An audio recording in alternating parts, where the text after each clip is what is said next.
வணக்கம். தமிழால் இணைந்தோம், தமிழால் வளர்ந்தோம். நான் உங்கள் தமிழ் தோழன். இப்போ இன்னைக்கு நம்ம என்ன காணொளி பார்க்க போகிறோம் அப்படின்னு பார்த்தீங்கன்னா,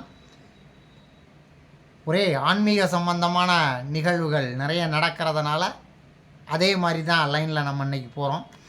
இன்றைக்கி என்ன அப்படின்னு பார்த்தீங்கன்னா, இன்று காலை அதிகாலையில் கிளம்பி ஒரகடம், சென்னை ஒரகடம் பக்கத்தில் வல்லக்கோட்டை, அங்கேருந்து ஒரு 5 கிலோமீட்ரு வல்லக்கோட்டை அப்படின்னு சொல்லி ஒரு ஊர். அங்கே ஒரு முருகர் கோவில், அந்த முருகர் கோவில் தான் போயிட்டு வந்தேன். ரொம்ப அருமையாக இருந்தது. காலையில், அதுவும் அதிகாலையிலே கிளம்பி போயிட்டு பைக்லேயே போயிட்டு தரிசனம் முடிச்சுட்டு அப்படியே வந்தாச்சு. ரொம்ப மகிழ்ச்சியாக இருந்தது. அதுவும் வந்து அந்த இது என்னமோ ஒரு பாறையை குடஞ்சி தான் முருகர் இருக்க மாதிரியே ஒரு இது இருக்குது, நல்லா இருந்தது. அப்புறம் பார்த்திங்கன்னா, அது மட்டும் இல்லை, நம்ம சாமியெல்லாம் கும்பிட்டுட்டு வெளியில் வந்தால் வாலண்ட்ரியாக ஒரு ஆள், தம்பி இங்கே வாப்பா அப்படின்னு. என்ன சொல்லுங்கள், அன்னதானம் போடுறாங்க பக்கத்தில் மண்டபத்தில், போய் சாப்பிடுங்க அப்படின்னாரு. பாருங்கள், முருகர் நம்ம பசியோட, ஆனால் உண்மையிலே காலையில் ஒரு 6 மணிக்கு வீட்டிலேருந்து 6:30 கிளம்புனேன். அங்கே போய் ஒரு 7:30க்கெலாம் போயாச்சு. போயிட்டு 7:30 7:45 போயாச்சு. போய் தரிசனம்லாம் முடிச்சுட்டு ஒரு 8:30 ஆகிடுச்சு. ஸோ உக்காந்து சாப்பிட்றதுக்கு நல்லா காலையில் பசி, எங்கே போய் சாப்பிட்லாம் அப்படின்னு ஒரு யோசனை இருந்தப்போ, காலையில் நமக்கு முருகர் வந்து நல்லா சுட சுட பொங்கல் கொடுத்து பக்தனுக்கு வந்து அனுப்பிச்சிட்டாரு அப்படின்னு சொன்ன மாதிரி நல்ல ஒரு பொங்கல் கிடச்சிது.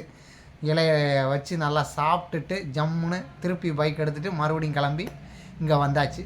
ஸோ நல்லா அருமையாக இருந்தது. ஸோ அந்த வல்லக்கோட்டை ரொம்ப பெரிய கோவில் அப்படின்னு சொல்கிறத விட ஓரளவுக்கு மீடியமான கோவில், நல்லா இருந்தது, அருமையாக இருந்தது. பார்த்து மகிழுங்கள்.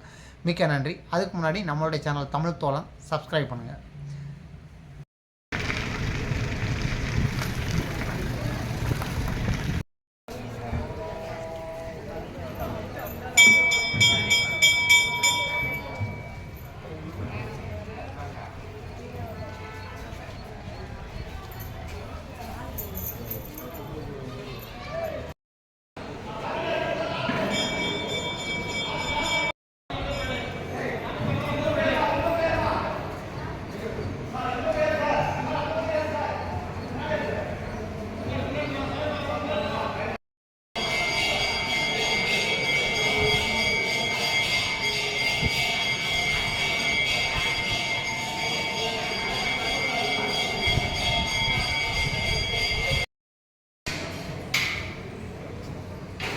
Madam.